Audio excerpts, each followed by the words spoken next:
এই রাত তোমার আমার।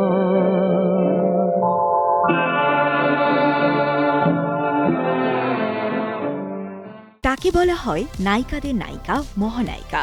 পারিবারিক নাম রমা দাশগুপ্ত, ডাকনাম কৃষ্ণা। এই দুই নামকে পেছনে ফেলে উপমহাদেশের আপামর দর্শকের হৃদয়ে স্থায়ী হয়ে রয়েছেন সুচিত্রা সেন নামে।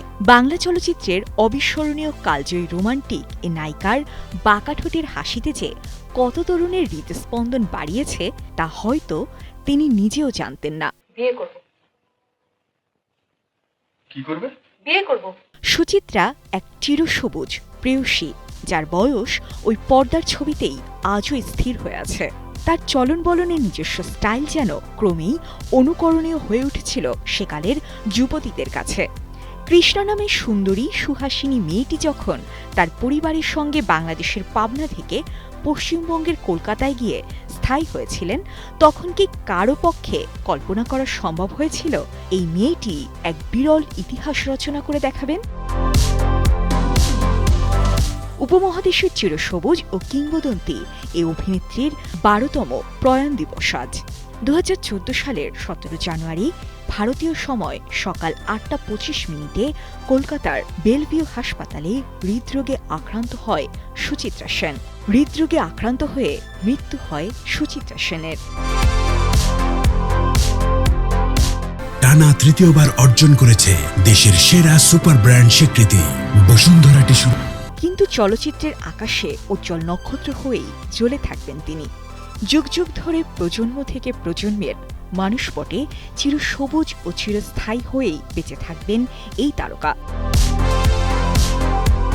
নাটকের পর ১৯৫২ সালে প্রথম ছবি শেষ কোথায় দিয়ে শুরু চলচ্চিত্র ক্যারিয়ার। কিন্তু কিছুদিন অভিনয়ের পর অর্থাভাবে তা বন্ধ হয়ে গেল ছবির শুটিং।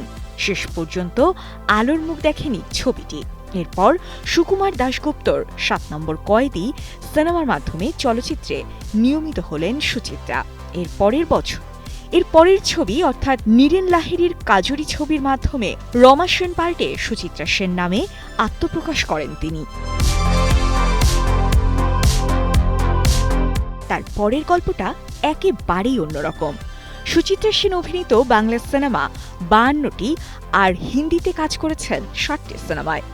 বাঙালি চরিত্রের পাশাপাশি হিন্দি চলচ্চিত্রেও পর্দা কাঁপিয়েছেন তিনি। সুচিত্রা সেনের নাম শুনলেই সঙ্গে সঙ্গে আরেকটি নাম স্মৃতির পর্দায় ভেসে ওঠে। উত্তম কুমার আর সুচিত্রা সেনের পর্দার রসায়ন কার না মন কেড়েছে।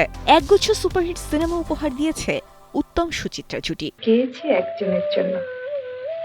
স্বপ্নের রাজকন্যা সুচিত্রা সেন জানতেন কখন কোথায় থামতে হয়।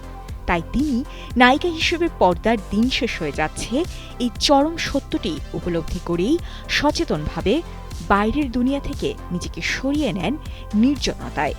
তবে পর্দার আড়ালে চলে গেলেও স্মৃতিতে, ভালোবাসায় আর বাংলা চলচ্চিত্রের ইতিহাসে তিনি রয়ে গেছেন অমর হয়ে। এই রাত তোমার আমার। সাজিয়া ইসলাম, কালের কণ্ঠ।